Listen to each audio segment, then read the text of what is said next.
Dios les bendiga más. Amén, hermanos. Mire que cuando venía en el carro, ¿verdad? No tenía nervios yo. Y ahora sí siento un montón de nervios. Amén, hermanos. Bueno, sin más pérdida de tiempo, quiero que leamos en 1 Corintios 11, 23.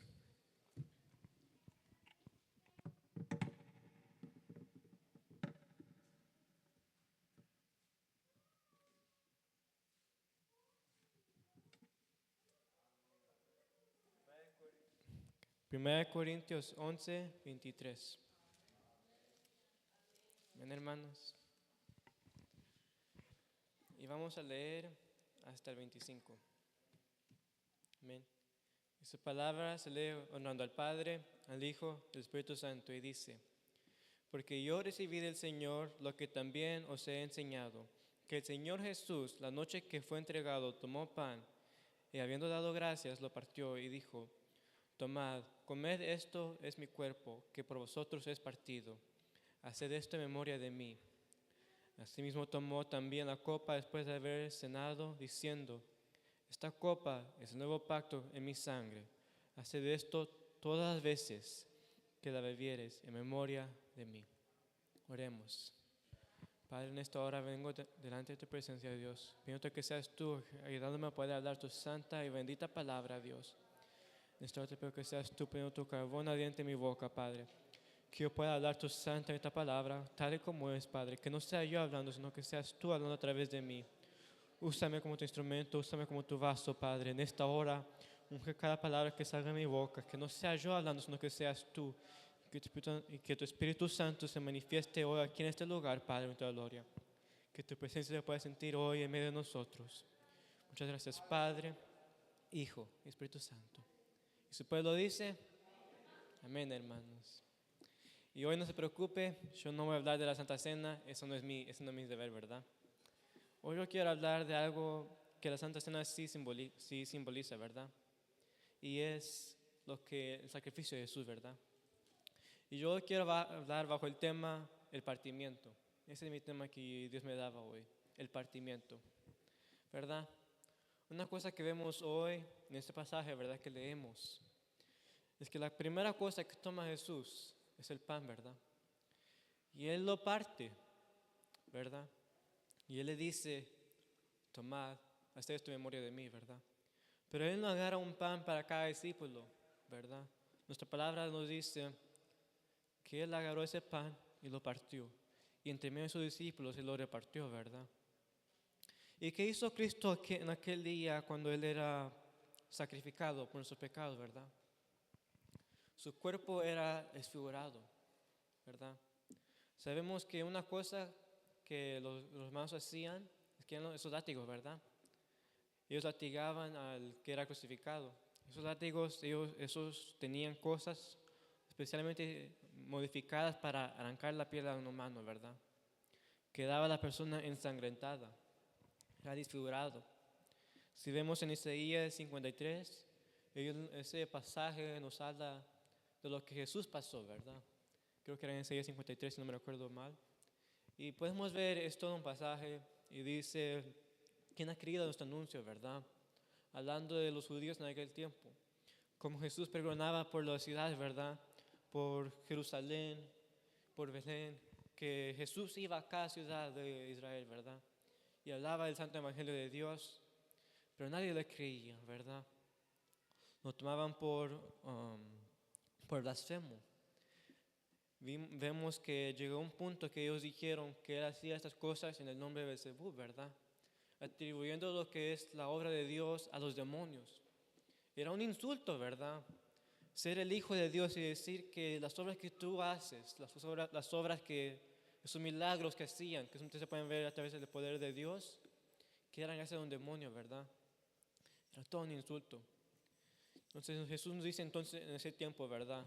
Él dice que un reino que está dividido en dos no puede prevalecer, ¿verdad? Y eso me impactaba a mí porque Él decía: un reino que es dividido en dos no puede prevalecer. Y si vemos el tiempo de la historia de la ley, ¿verdad? Antes de Jesús, solamente eran los judíos y los gentiles, ¿verdad? Los gentiles estaban excluidos, no pertenecían a la promesa, ¿verdad? Porque la promesa era para Abraham. Pero los gentiles eran aquellas personas como usted y yo, ¿verdad? Eran personas que no eran descendencia de Abraham. Y para ellos esa promesa de Abraham, eso no existía, ¿verdad? Entonces ese podemos decir que era como un reino, el reino de Satanás, ¿verdad? Donde las personas adoraban a quienes ellos querían, adoraban los ídolos, se sacrificaban, sacrificaban sus hijos, sus mascotas, a veces hasta ellos mismos, ¿verdad? Tal podemos ver cuando Elías hizo descender fuego, que hay personas que estaban adorando a Baal, ¿verdad? Se cortaban, se rajaban. Ellos se sacrificaban ellos mismos, ¿verdad? Se hacían pasar por tormento, por dolor. Entonces vemos que esto eran los gentiles, ¿verdad? Aquellas personas que no pertenecían a la fe de Dios. Y vemos que para ellos Jesús hizo algo. Y es que Él dividió ese muro que impedía que los gentiles pudieran ser convertidos, ¿verdad? Yo personalmente creo que en la infinitamente grande gracia de Dios, había gentiles que sí eran convertidos, ¿verdad? Como podemos ver aquella prostituta, cuando cayó los muros de Jericó, ¿verdad? Ella fue salvada, ¿verdad? Pero ella no era judía, y aún así ella pudo obtener aquella salvación y dejó de ser prostituta, ¿verdad? Yo creo que Dios hacía muchas cosas así similarmente, que no fue un caso especial, sino que pasó bastantemente en la ley, ¿verdad? En aquel tiempo. Pero aún así era casi imposible para una persona común y corriente poder ser salvo, ¿verdad? Y vemos una cosa importante en Mateo 27. Mateo 27. Vamos a leer su versículo 51. Mateo 27, 51. Y esto dice: y he aquí, el velo del templo se rasgó en dos, de arriba a abajo, y la tierra tembló, y las rocas se partieron. ¿Verdad? En estos momentos era cuando Jesús expiraba, ¿verdad? Cuando Jesús daba su vida por toda la humanidad, por toda persona que iba a existir, que estaba existiendo también en ese momento, ¿verdad? Vemos que en este momento ocurrieron muchos milagros. Por ejemplo, los sepulcros se abrieron, ¿verdad? Salieron los muertos. Pero una cosa importante es que el velo del templo fue rasgado en dos, ¿verdad? Y una cosa importante es que para los judíos ese templo era sagrado, ¿verdad? Para los judíos ese templo era una de las cosas más sagradas que existía. Y eso era porque ahí habitaba Dios, ¿verdad? Ahí era donde la presencia de Dios habitaba.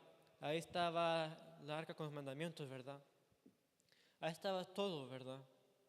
Allí era donde los sacerdotes servían a Dios, donde los levitas servían a Dios. Era en el templo, ¿verdad?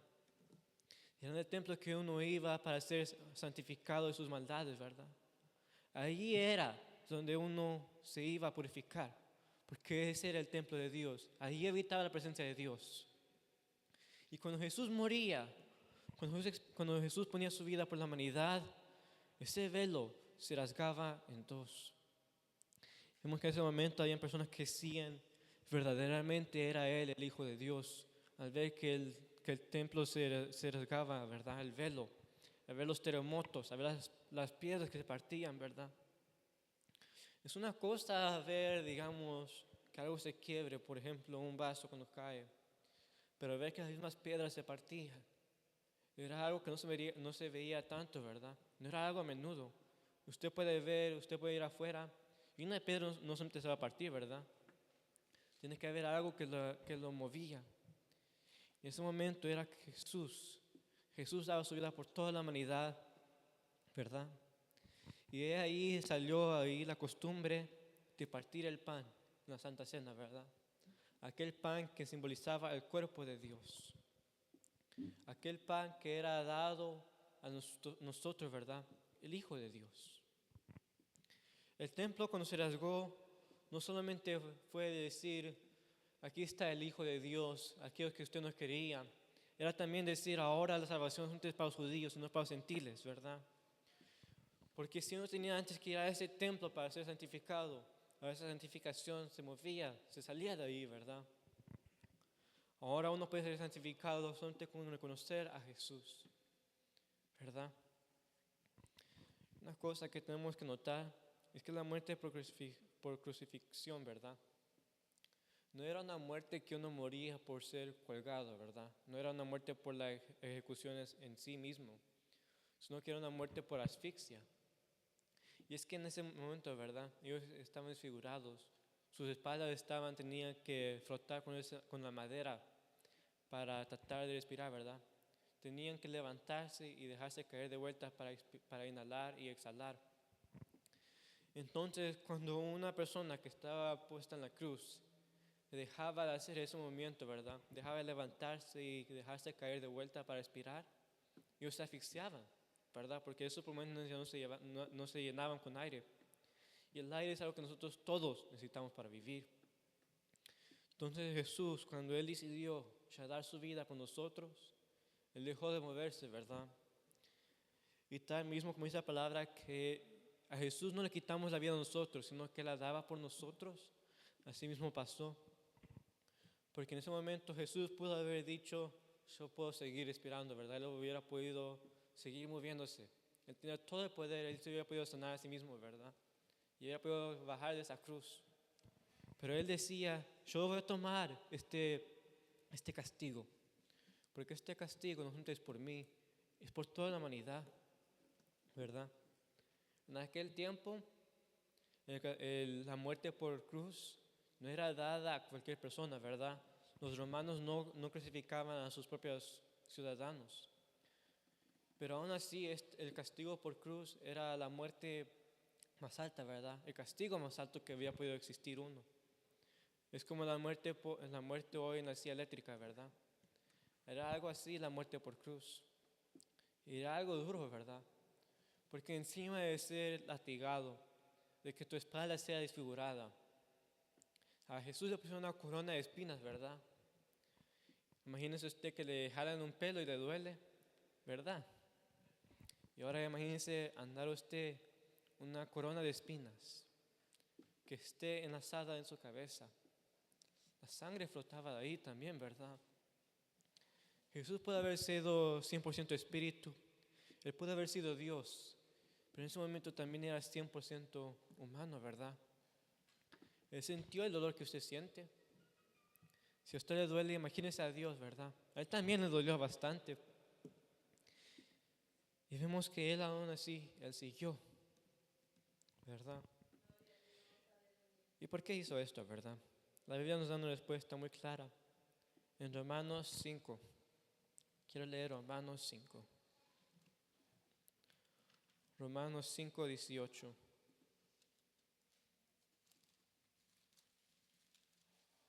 Romanos 5, 18 a 19 dice: así que, como por la transgresión de uno vino la condenación a todos los hombres, de la misma manera, por la justicia de uno vino a todos los hombres la justificación de vida. Porque así como por la desobediencia de un hombre, muchos fueron constituidos pecadores, así también por la obediencia de uno, los muchos serán constituidos justos, ¿verdad? ¿Qué nos dice aquí, verdad? ¿Quién fue aquel hombre que pecó, que por la cual vinimos a pecar todos? Fue Adán en el huerto de Edén, ¿verdad? Porque vemos que cuando Jesús dio la orden de no comer de ese fruto prohibido, Él no se lo dijo a Eva, se lo dijo a Adán. El mandamiento era para Adán, ¿verdad? El Adán haber comido este fruto por su transgresión, ¿verdad? Por su pecado, es que todos nosotros, todos fuimos constituidos al pecado, ¿verdad? Nacimos en pecado y morimos en pecado por el pecado de un hombre, ¿verdad? Y si por el pecado de un hombre fueron todos constituidos como culpables, tal así, por la condenación de un hombre, serán todos justificados, ¿verdad? Serán todos limpiados. Y aquel hombre que venía a salvar al mundo era Jesús. Es como la ley hoy en día, ¿verdad? Si usted va a una ley no sé cómo decir esta palabra, pero en los institutos de los Estados Unidos, ¿verdad? Las leyes de Estados Unidos es un derecho, es algo que no se puede violar. Que si usted le da un castigo a un hombre, ¿verdad? Aunque esa persona sea culpable o inocente, usted no puede no lo puede acusar de ese mismo error 2 veces, ¿verdad?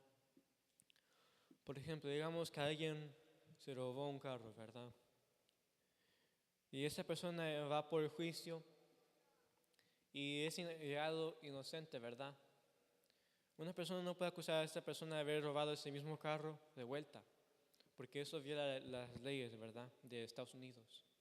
Y algo así era como Jesús veía a este mundo, ¿verdad? Que Jesús, al haber venido y tomado el castigo de usted y mí, y haber tomado la pena máxima de la muerte, ¿verdad?, que era por cruz, Él no solamente terminaba con el pecado, sino que tomaba el castigo de cada uno de ustedes, ¿verdad? Él llevaba todo el mundo en su espalda. Iban todos sus pecados, ¿verdad? Podemos ver que cuando Jesús estaba en la cruz, que cuando Jesús estaba ya colgado, que estaba a punto de morir, Él clamaba, Elí, Elí, lama sabactani. Y eso tal vez para usted no significa mucho, ¿verdad? Son palabras que uno no entiende. Pero la Biblia nos dice en un versículo que eso significa, Dios mío, ¿por qué me has desamparado, verdad? Que cuando Jesús estaba en aquella cruz, Él sentía que que Dios mismo se había apartado de Él. Porque él no sufría el castigo de usted solamente, Él no sufría por los errores de Él sufría por toda una humanidad, ¿verdad? Imagínese que a usted a veces le duele ver lo malo, ¿verdad? Imagínese por un momento, ¿verdad? Si usted mira a una persona que usted conoce, aún así tan siquiera a una persona que usted no conoce, ser asesinada enfrente de usted, ¿acaso no le dolería a usted, verdad? Aunque la misma sangre a veces nos da miedo a nosotros, tan siquiera ver sangre. Imagínense que el pecado de esa persona que asesinó iba en la espalda de Jesús.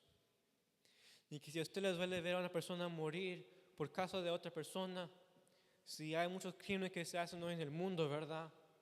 ¿Cómo Jesús no le había dolido? Porque Él lo conocía todo. Y todos esos pecados iban en la espalda de Él, ¿verdad? Él los llevaba todo. Toda guerra que hoy pasa, ¿verdad? Todo crimen que se comete en una guerra, Jesús los llevaba en su espalda, ¿verdad? Usted sabe que en la Segunda Guerra Mundial, ¿verdad? Es un dato muy, muy conocido que en los japoneses, ¿verdad? Había una isla que esos aldeanos, ¿verdad? Ellos agarraban a las mujeres embarazadas, los niños, y los ataban con explosivos, ¿verdad? Y los mandaban a los americanos. Los americanos tenían que matar a esos niños y las mujeres, aunque hubieran estado embarazadas, o morir ellos y los niños y las mujeres. Es cruel. Pero eso no fue la única vez, ¿verdad? Porque las personas, los humanos, tratando de salvarse a sí mismos, ellos van a ir a cualquier cosa que ellos puedan hacer para salvarse a su misma piel, ¿verdad? Porque cuando una persona tiene miedo, es capaz de hacer hasta lo inimaginable, ¿verdad? Podemos ver eso en Israel también, ¿verdad? Cuando Israel fue sitiado, ¿qué hacían ellos, verdad? Ellos agarraban a sus hijos y se los comían ellos mismos, sus propios hijos. Y todos esos pecados, todas esas cosas que pasaban, Jesús los llevaba en su espalda. Jesús era crucificado con cada pecado que era llevado, por más pequeño o por más grande que era. ¿Acaso no debe haber dolido a Jesús? Y para que su nombre sea hoy menospreciado, que sea tomado como nada, que sea usado en vano, que no sea honrado El pecado más grande no es matar a alguien, no es haber adulterado, no es haber mentido. El pecado más grande que ha existido siempre y será siempre despreciar el nombre de Jesús, de no reconocerlo como nuestro Salvador. Porque imagínese usted, ¿cómo sentiría usted haber sacrificado todo, verdad? Digamos aún por sus hijos para hacerlo así algo más conocido, ¿verdad? Que usted trabaje día y noche, que se lastime, que usted ya no pueda hacer más y usted siga peleando para darle a sus hijos una vida mejor, ¿verdad?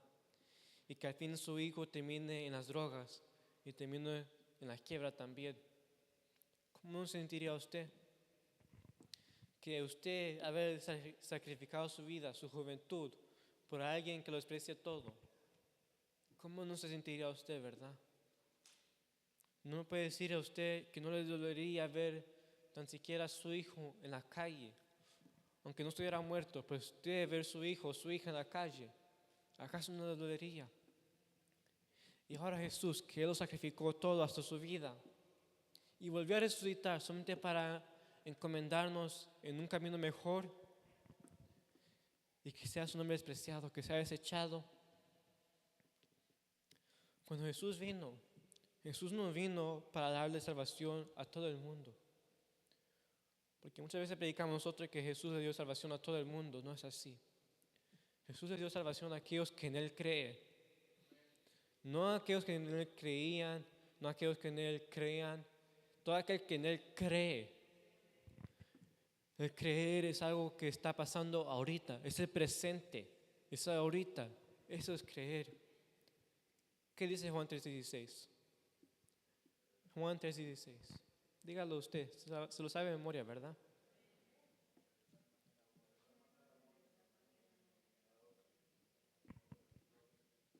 Lo sabemos de memoria, ¿verdad? Porque de tal manera nos amó. Y después dice en ese mismo versículo que Él mandaba a su Hijo unigénito para que todo aquel que en Él cree no se pierda, mas tenga vida eterna.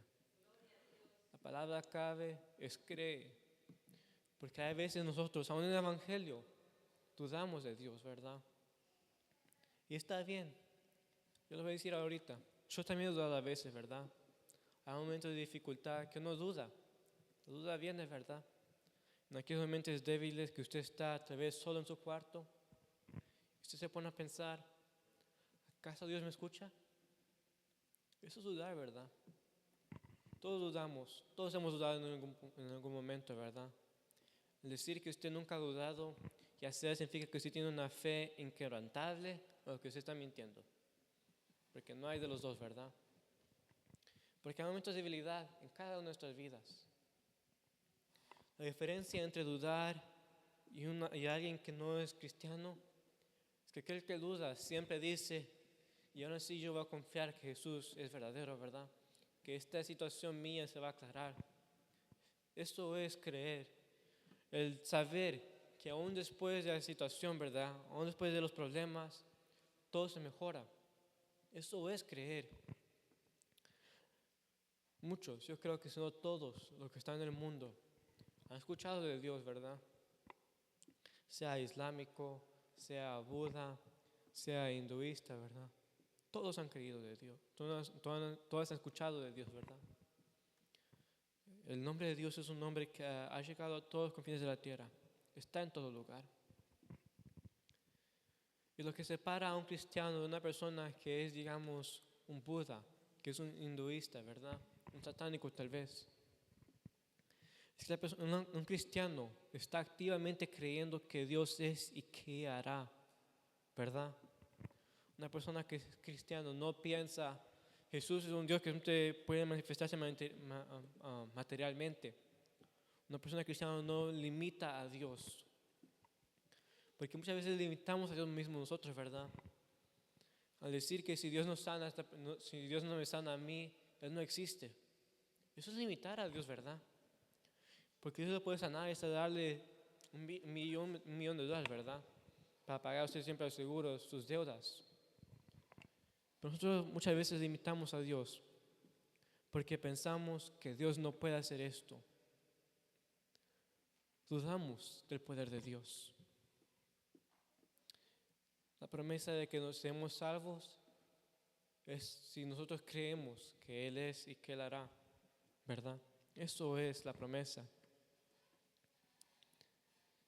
Y una cosa que Jesús hizo cuando Él murió es que Él dividió al mundo, ¿verdad?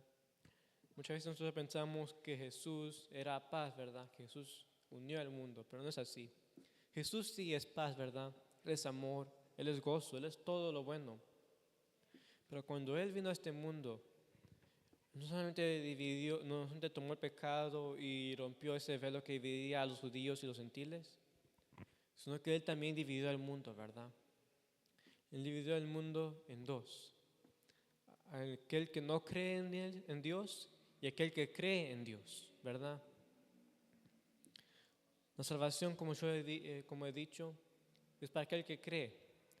Ese es el grupo que Dios dirá, ven aquí, hijito mío, descansa en mi gozo, ¿verdad? Es aquella persona. El grupo 2 es aquel que no cree en Dios. Aquel que en aquel día dirá el Señor, no te conozco, apartados de mí, hacedores de maldad. Somos dos grupos, ¿verdad? Y una cosa que el Señor demanda es que no nos mezclemos. Santiago 4:4. Santiago 4:4.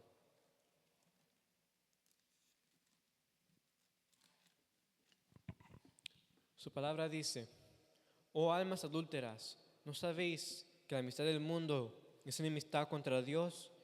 Cualquiera pues que quiera ser amigo del mundo se constituye enemigo de Dios.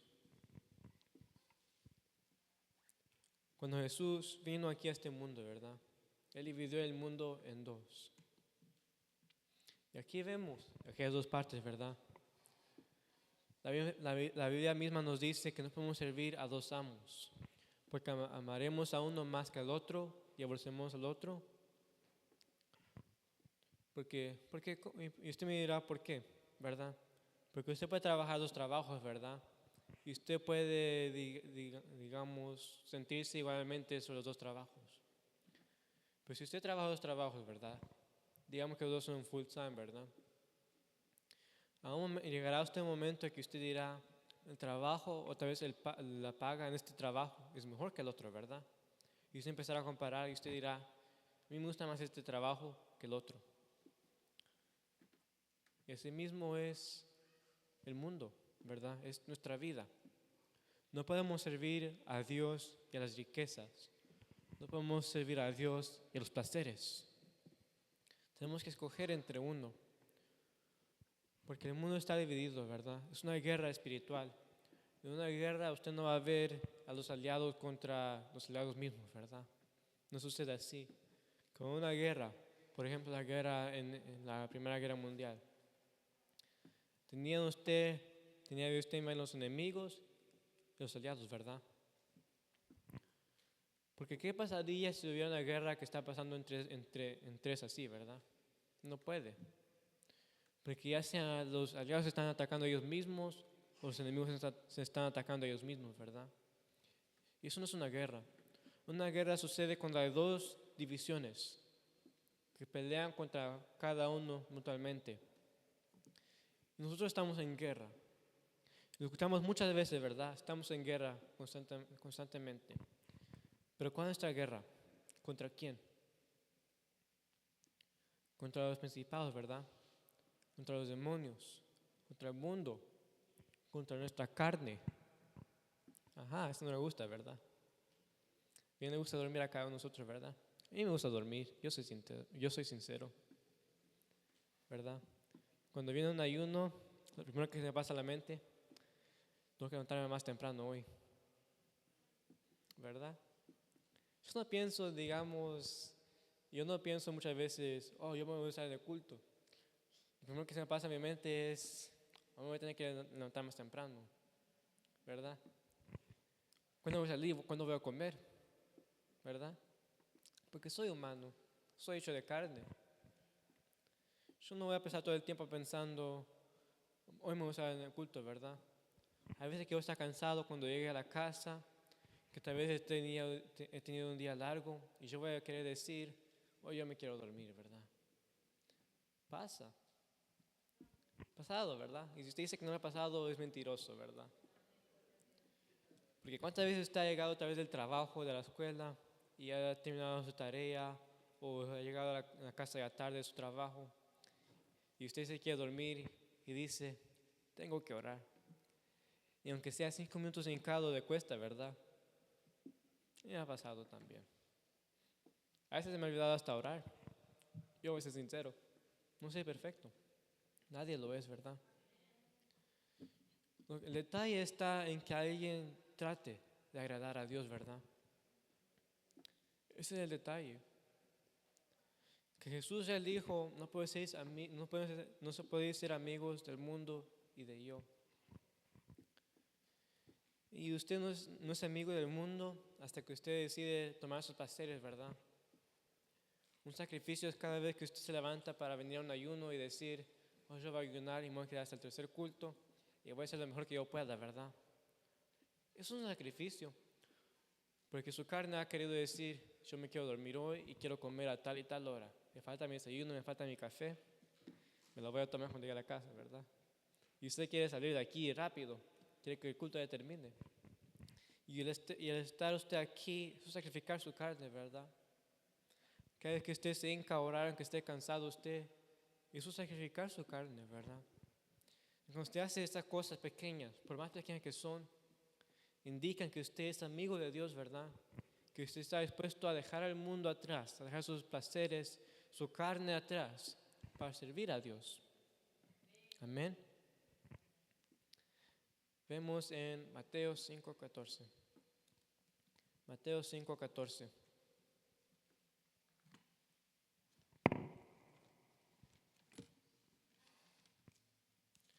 Mateo 5:14. Su palabra dice, vosotros sois la luz del mundo. Una ciudad asentada sobre un monte no se puede esconder. ¿Verdad? Yo quiero preguntarle algo. ¿Puede usted acaso tener oscuridad y luz a la misma vez? No, ¿verdad? La definición de la oscuridad, ¿verdad? Es la ausencia de luz. Científicamente la oscuridad es definida bajo la ausencia de luz. Entonces, si la luz está ausente para que exista la oscuridad, ¿cómo puede acaso estar la luz y la oscuridad en el mismo lugar?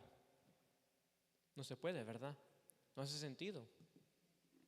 Porque no puede ser la luz y la oscuridad a la misma vez. Y si nosotros somos la luz, ¿verdad? ¿Por qué tratamos de actuar como que si somos oscuridad? Y cuando usted le pregunta si usted es cristiano, usted dice, no lo soy. Que a veces nosotros nos escondemos de las personas en vez de saludarlos, ¿verdad? Si usted ve a un hermano de la iglesia y usted decide mejor escaparse en vez de saludarlo, ¿qué está haciendo usted?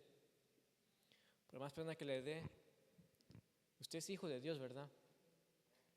La luz de Dios está en usted. Jesús decía, yo soy la luz de este mundo, ¿verdad? Yo soy el camino, yo soy la vida. Jesús es todo. Y también es luz. Y si Jesús está en nosotros y Jesús es luz, entonces nosotros también seremos luz, ¿verdad?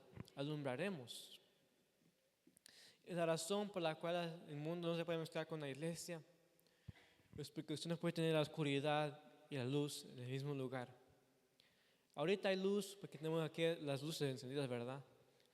Pero si mi pastor hoy apaga esas luces, habría oscuridad, ¿verdad? Y usted no puede tener la oscuridad y la luz a la misma vez, porque no es posible. Por más que usted trate, por más que usted se sacrifique, usted nunca podrá tener la oscuridad y la luz a la misma vez. Y por eso es que el cristiano no puede ser un mundano y un cristiano a la misma vez. Por eso es que una doble vida no es una doble vida en realidad, sino que es simplemente gastar su tiempo. Por eso es que Apocalipsis nos decía que aquel que es inmundo, ¿verdad? Que siga practicando la inmundicia Y aquel que es santo, que siga santificándose todavía aún más. Porque si usted va a cometer el pecado, ¿por qué va a venir usted aquí y hacerlo a escondidas, verdad? Usted tiene libre albedrío. Si usted quiere pecar, usted puede ir allá y pecar, ¿verdad? Y nadie lo va a detener. Pero si usted quiere una comunión con Dios, ¿verdad?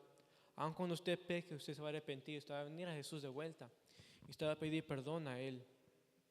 Porque eso es ser un hijo de Dios. El querer una comunión constantemente con Dios, ¿verdad? El buscar esa comunión constantemente. Que aun cuando usted haya pecado como David con Betsabé, ¿verdad? Que aun cuando eso pase, usted siga diciendo, yo voy a seguir, yo voy a seguir adelante, ¿verdad? Cuando David pecó, él no dijo, yo voy a dejar de servir a Dios hoy. Sino que David, él se inclinó, ¿verdad?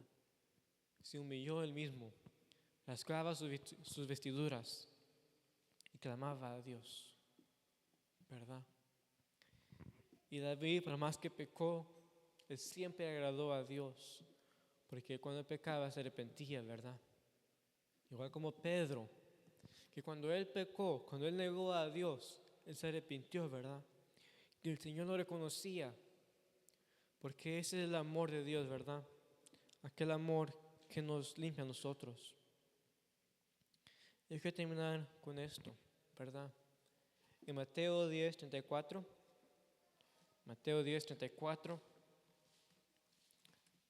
y esto es para nosotros, ¿verdad? Mateo 10:34. Su palabra dice, no penséis que he venido para traer paz a la tierra. No he venido para traer paz, sino espada. Eso suena duro, ¿verdad? Que Jesús no haya venido por paz, sino por espada. Porque cuando Jesús venía, Él venía a dividir el mundo, a salvar a los que debían de ser salvos y a condenar a los que debían de ser condenados. Y usted no es condenado al menos que usted no crea en el poder de Dios. Lucas 12:51, y con eso termino. Lucas 12:51.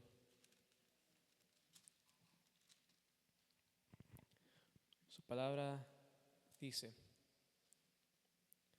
¿pensáis que he venido para dar paz en la tierra? Os digo, no, sino disensión. Porque cuando Jesús vino, Él vino a cambiar la tierra para siempre. Él vino a darle salvación a aquel que no la tenía y a establecer la ley siempre, a cumplir la ley que le había dado a los judíos, ¿verdad? Y así quiero dejar a mi hermano pastor con cada uno de nosotros que él proceda con este servicio.